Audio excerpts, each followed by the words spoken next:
Hola, hoy vamos a ver la aplicación del modelo de proyectos de inversión y voy a buscar explicar cómo se realiza un sencillo proyecto de inversión con estos datos del launch corporativo que también tendrán ya ustedes en la plataforma. Lo primero es ver la inversión, es una inversión de 6.700.000.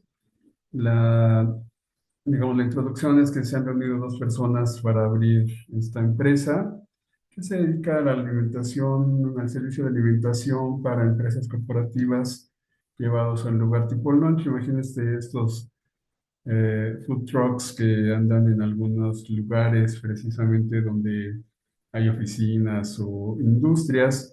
La inversión, como comentaba, es de 6.700.000, desglosada en 500.000 de terreno, 2 millones de edificio, con una depreciación de 10 años, aunque técnicamente es de 20. Esto nada más para ejemplificar este ejercicio. Una maquinaria de 3 millones con depreciación a 5 años y el equipo de reparto con una depreciación a 4 años, todos ellos en línea recta, es decir, por la misma cantidad. Y un capital de trabajo para iniciar de 500.000 pesos. Bueno, las bases las tenemos en esta parte, donde dice que la inversión es un plazo máximo de 7 años. Y un proyecto de inversión en general es seguir una receta de las bases que ya se estudiaron, por supuesto, que tienen que ver con un estudio técnico, un estudio de mercado, un estudio legal y un estudio financiero, por supuesto. Al tener todos estos estudios, tenemos las bases del proyecto. Voy a iniciar respondiendo los periodos, que son 7, y siguiendo un poco esa receta o esa base de el proyecto que, por otro lado, ya en un proyecto de inversión, pues se hace un análisis de sensibilidad, se van cambiando las variables para ver cómo va cambiando precisamente los datos del proyecto, que incluso lo podremos hacer en este ejercicio. Bueno, ahí tenemos los 7 años, lo voy a recorrer un poco más y empezamos con los conceptos. Ventas. El proyecto indica que inicia con 7,5 millones, que insisto, por última vez, viene de un estudio que se hace para saber cuánto se va a ir vendiendo. Y son 7,5 millones de ventas inicialmente, que nos indica el estudio se incrementarían 5% cada año. Es decir, mm, tendríamos un incremento de 1,05 o ventas de 1,05 en cada uno de los 7 años. De tal manera que en el año 7 llegaremos a ventas de 10,50,717. Muy bien, el costo de ventas pues también se estudió y se llegó a la conclusión de que sería el 40% de las ventas. Normalmente los conceptos relacionados con el estado de resultados están en función de las ventas como una parte porcentual de las mismas. En este caso, el costo de ventas es 40%. Esto nos lleva a la utilidad bruta, que como recordarán es la resta de las ventas y el costo de ventas. Esto para los 7 años. Posterior a la utilidad bruta tenemos los gastos de operación que nos indica nuestro estudio, que serán el 30% de las ventas. Obvio, esto puede cambiar, puede ser el 10 un año, el 20, etcétera. En general, el gasto de operación, también el costo de ventas, se mantienen constantes porque precisamente van cambiando en función del cambio de las ventas. Ya tenemos los gastos de operación, voy a desglosar las depreciaciones, aunque técnicamente tendría que ser en una sola, pero lo voy a desglosar para efectos demostrativos. Entonces tenemos depreciación del edificio. Son 2 millones en 10 años. 2 millones en 10 años son 200,000 pesos cada año. No necesito los 10 años, llego hasta el año 7, que es el horizonte del proyecto. Después tenemos la depreciación de la maquinaria, que es de 3 millones, su valor inicial, en 5 años, es decir, 600,000 pesos cada año, pero solo por 5 años. Los años 6 y 7 ya no se deprecia, ya terminó de depreciarse. Y por último, la depreciación del equipo de reparto. Cambiar aquí, tener correcta la palabra depreciación.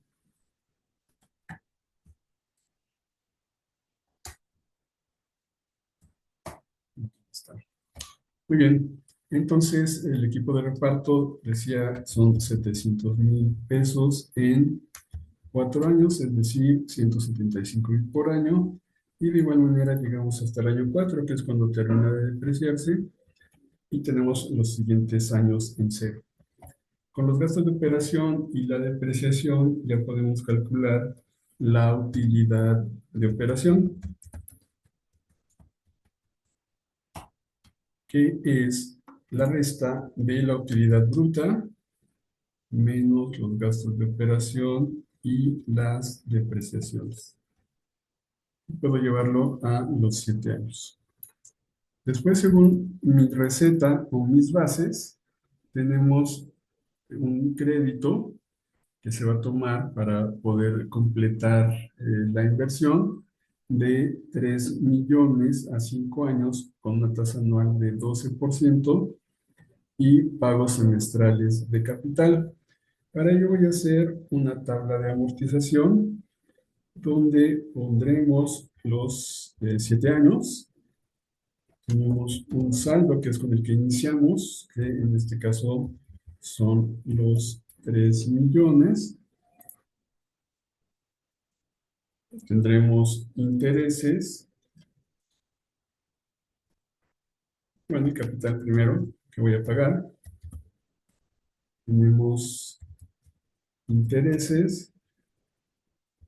En este caso, aunque no es necesario para nuestro flujo, pero es un total como información. Tenemos también 10 pagos porque son 5 años y son pagos semestrales. Entonces, 3 millones entre 10 pagos semestrales, pues son 300,000 pesos por año, por semestre, los que tendríamos que pagar, no por año, por semestre. El interés lo calculo sobre el saldo, recuérdenlo, y es una tasa del 12%, por lo tanto, la mitad, es decir, por un semestre, estaré pagando el 6% y en total pagaré el capital más los intereses. ¿Cuánto voy debiendo?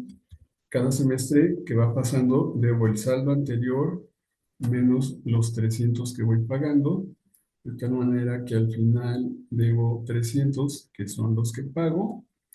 En total tendré que pagar los 3 millones, ni un peso más ni un peso menos, y los intereses siempre serán sobre el saldo. Y pues en total será la suma de capital e intereses.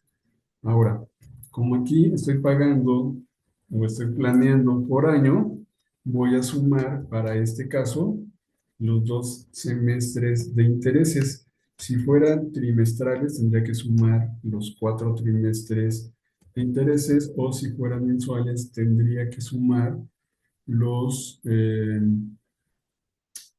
12 meses por año que se paga de intereses.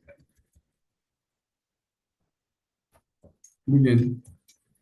Y esos intereses los vamos a poner en nuestro estado de resultados, en nuestro flujo de resultados. Y serán nuestros gastos financieros. En el año uno, la suma de los intereses del primer año; en el año 2, la del segundo año; en el año 3, la del tercer año, y así sucesivamente en el año 4 hasta el año 5. El año 6 y 7 ya no pago intereses porque ya terminé de pagar mi financiamiento. Con esto puedo calcular la utilidad antes de impuestos, que es, según el cálculo también, o la base del cálculo, es el 30% de, perdón, es cierto, todavía no son los impuestos. Voy a calcular la utilidad antes de impuestos, que es la utilidad de operación, y el gasto financiero. Discúlpenme.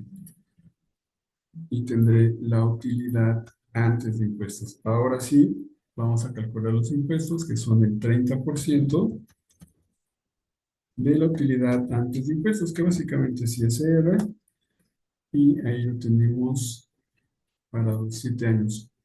Y por último, nuestra utilidad neta, que es la resta de la utilidad antes de impuestos menos los impuestos.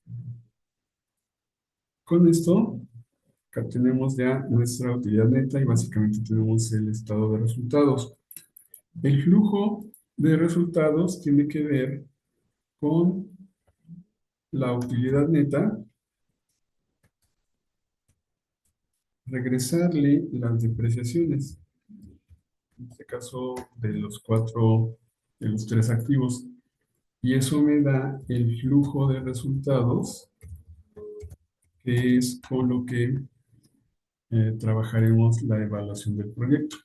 Entonces aquí solo tomo la utilidad neta y sumo las tres depreciaciones. Y sumo la utilidad neta y las depreciaciones y obtengo el flujo. Con esto lo puedo llevar a los 7 periodos y ya tengo el flujo de resultados, que es lo que voy a usar para calcular o para evaluar el proyecto. ¿Qué me falta? Me falta el costo del dinero. ¿Qué tenemos en nuestros datos? Tenemos que hay un préstamo de 3 millones al 12%, y que los socios estiman una prima de riesgo de 6 adicional al costo del financiamiento. ¿Cuál es el costo de financiamiento? 12. Por lo tanto, los socios estiman una prima de riesgo de 18%. Por otro lado, si el crédito es de 3 millones y la inversión es de 6 millones 700, esto quiere decir que los inversionistas pondrán 3 millones 700. Puede haber muchos financiadores y tendré que calcular el costo de cada uno. En este caso, solo hay dos, y calcularemos el costo de esos dos financiadores con la siguiente tabla. Esta tabla es nuestro costo promedio o costo de capital promedio ponderado, es decir, el costo del dinero. ¿Cómo se forma? Pues se forma con la fuente de financiamiento, el monto, el porcentaje que representa cada fuente de financiamiento, la tasa que cobra cada financiamiento, la tasa deducida de impuestos, y eso me da el costo final de esa fuente. Como comenté, tenemos dos fuentes que son bancos y socios directos del proyecto. El banco me presta 3 millones, y entonces, como decía, los socios ponen 3 millones 700 para que el total sean los 6 millones 700, que es lo que estoy invirtiendo, los 6 millones 700. Muy bien, el porcentaje de cada fuente pues se obtiene al dividir la fuente entre el total, es decir, 3 millones entre 6.700 y 3 millones 700 entre 6.700. Esto quiere decir que los bancos me están financiando más o menos el 45, y que los socios están poniendo el otro 55, perdón. El banco me cobra el 12%. Los socios quieren 6 puntos más, es decir, 18%. Pero el banco, al ser un pasivo, sus intereses son deducibles. ¿En cuanto? En la tasa de impuestos. ¿Cuál es la tasa de impuestos? El 30%. Por tanto, la tasa después de impuestos será la tasa antes de impuestos por 1 menos la tasa de impuestos que pago, que es el 30%. Es decir, el costo del banco final es de 8.40 porque tiene esa deducibilidad. Los socios no tienen esa deducibilidad. El dinero de los socios no es deducible. Por lo tanto, en términos de fórmula de operación, sería el multiplicarlo básicamente por 1 o porque no tiene ningún costo y queda en 18. Finalmente, para ponderar, multiplicamos el costo después de impuestos por el porcentaje que significa cada una de las fuentes de financiamiento. Nuevamente, el costo después de impuestos por el porcentaje de cada fuente, de tal manera que la participación del banco en el costo es del 3.76 y de los socios del 9.94 y en total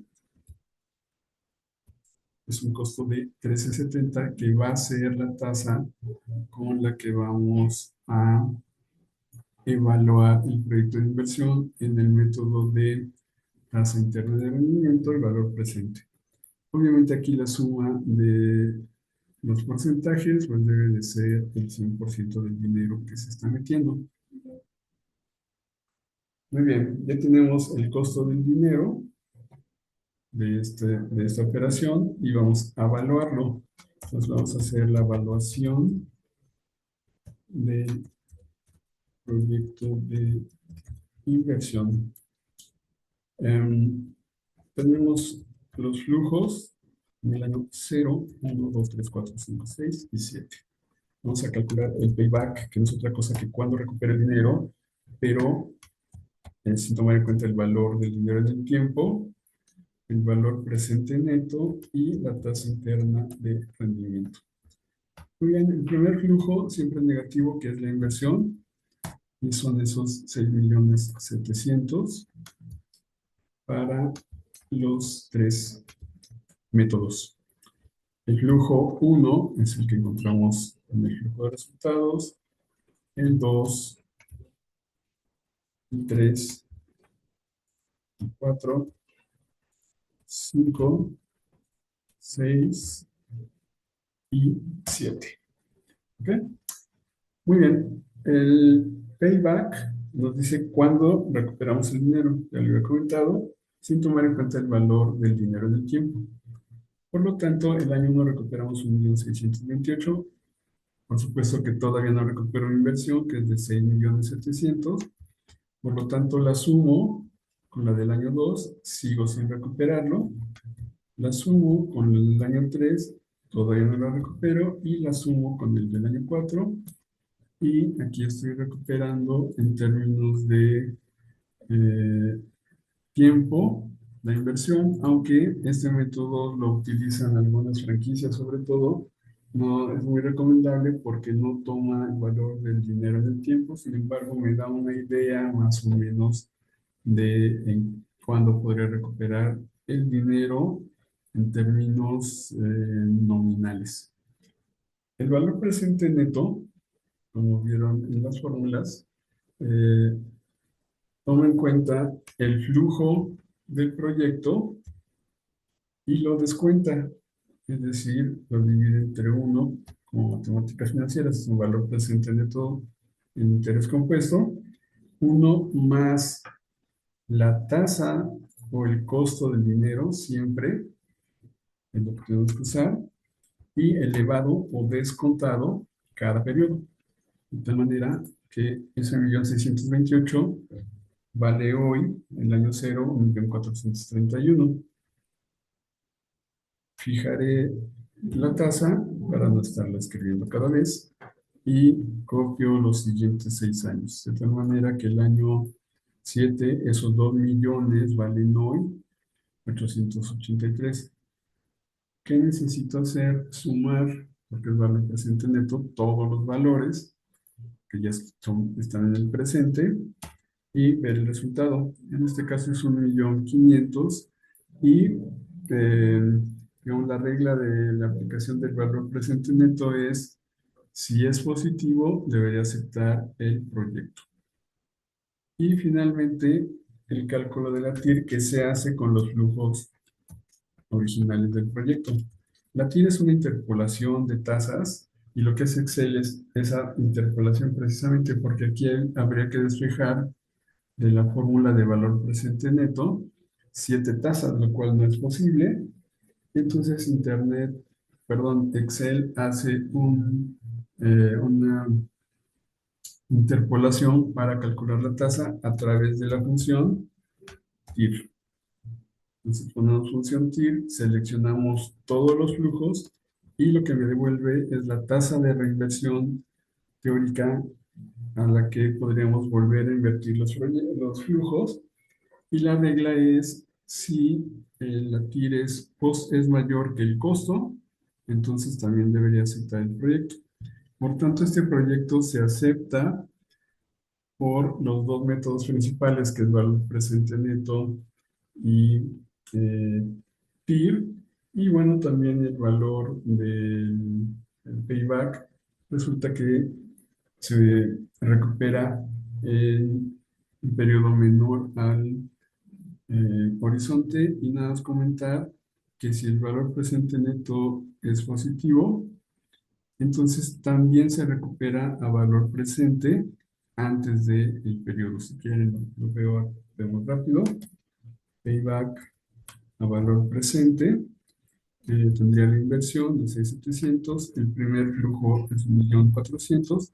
El segundo ya suma 2.700.000. El tercero 4, 5 y 6.400. Y a valor presente lo recupero pasando el año 5, pero antes del horizonte de tiempo, ¿no? Si lo recupero después del horizonte de tiempo, no es un proyecto bueno o viable para mí, que pedí 7 años.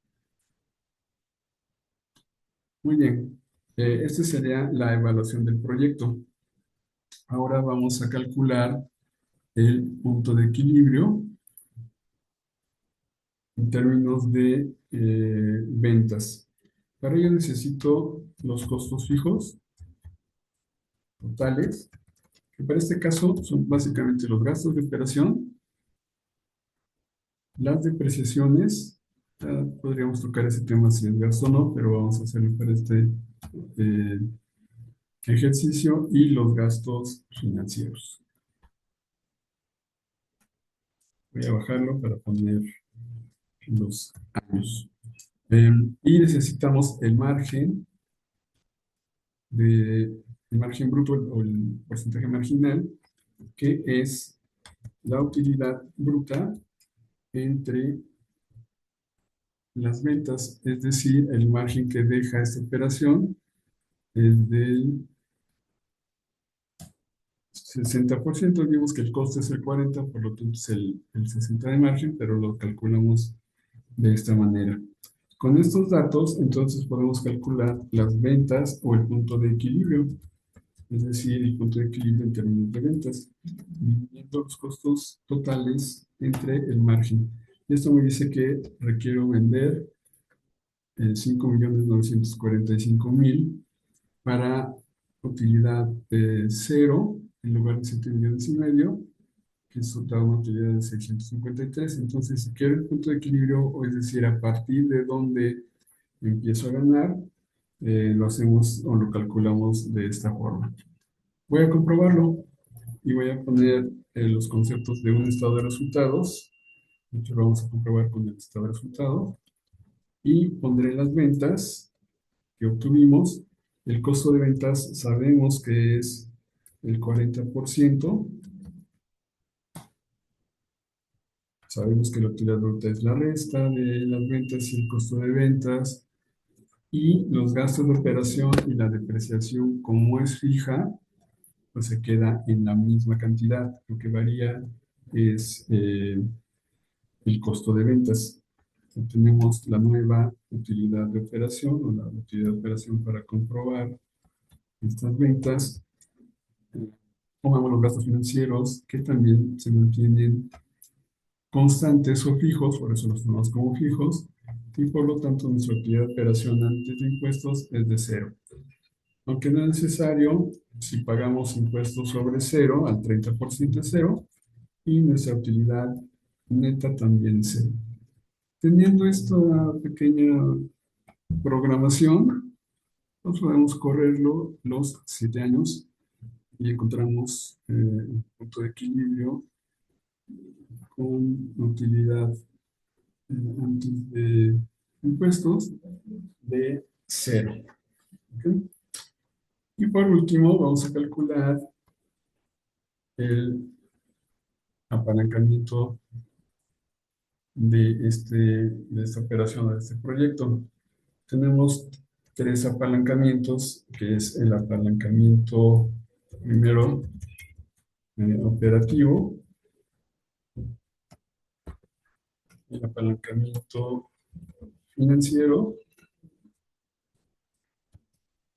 y el apalancamiento total. Las definiciones están en sus notas, pero el operativo es cómo se mueve mi utilidad de operación ante cambio de las ventas, el financiero, cómo se mueve mi utilidad neta ante cambios en la utilidad de operación y el total, cómo se mueven las utilidades neta o la utilidad neta ante cambios en las ventas, que es el que vamos a comprobar, aunque vamos a calcular los tres, por supuesto. Entonces, el apalancamiento operativo es muy sencillo y es dividir del proyecto original, no del que estamos comprobando, del original, la utilidad bruta entre la utilidad de operación. El apalancamiento financiero es la utilidad de operación entre la propia utilidad de operación y en este caso solo menos los gastos financieros porque no hay dividendos ni algún otro gasto. Y el apalancamiento total es la multiplicación de ambos. De manera que me da 482 y fracción, lo cerraré en 482 para efectos visuales, aunque tomaremos todos los decimales para efectos de comprobación. Con esto puedo calcular el apalancamiento total de los 7 años. Ahora, el apalancamiento total, como dije, me indica qué pasa si las ventas cambian. Eh, ¿Qué pasa con la utilidad cuando las ventas cambian? Entonces, aquí voy a poner cambio en ventas y diré que para el año 1 lo voy a comprobar con un incremento del 5, para el año 2 del 10, perdón, para el año 2 del 5, del 3 del 15, un 3%, un menos. Vamos a cerrar las cantidades para que sean más fáciles las ventas. Eh, no importa. Un menos 3% si caen las ventas, otro 5%, un 12% y finalmente un 13%. Esto quiere decir que si las ventas cambian en ese porcentaje, la utilidad neta va a ser, en el primer caso, 482 por 10%, va a ser un 48% más alta porque es positivo. Si cambia 5% va a ser 21% más alto, pero en el negativo va a caer 10,39. Vamos a comprobarlo con los datos originales. Voy a volver a poner el estado de resultados y vamos a poner las ventas. Por ejemplo, aquí las ventas se van a incrementar 10%, es decir, van a ser las ventas originales por 1 más el crecimiento que puse de las ventas, es decir, 10%. Por tanto, las ventas van a subir o subirán, o analizaré ¿Qué pasa si suben 10% y llegan a 8.250.000? Recuerden que el costo no se mueve y sigue siendo una proporción de 40%. Calculo la utilidad bruta y nuevamente los gastos de operación o los demás costos fijos los considero precisamente como fijos. Eso dice el modelo. Quizá habría que analizarlo, pero es lo que dice el modelo. Con esto nos da una utilidad, y bueno, se supone que son fijos, no deberían de cambiar en términos de las ventas. Nos da una utilidad de operación de 1,725. Los gastos financieros tampoco cambian.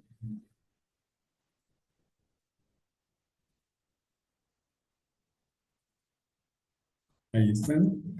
Calculamos la utilidad antes de impuestos. El impuesto sigue siendo el 30% de lo que genera la utilidad antes de impuestos. Y con ello calculo la utilidad neta. Eh, el incremento o decremento de la utilidad neta tiene que ver con esta nueva utilidad neta y la original. Entonces, para comprobar ese 48,23 dividimos la utilidad neta con el incremento de las ventas entre la utilidad neta original menos 1% y comprobamos que efectivamente es este 48,23. Y me parece que ya podríamos copiar o ya podré copiar y comparar los crecimientos: 21 contra 21, 56 contra 56, menos 10 contra menos 10, 14, 14, 25 y 25 y 27 y 85. Entonces, de esta manera resolvemos este ejercicio de launch corporativo y si tienen duda, pues estoy a sus órdenes. Que tengan un buen día.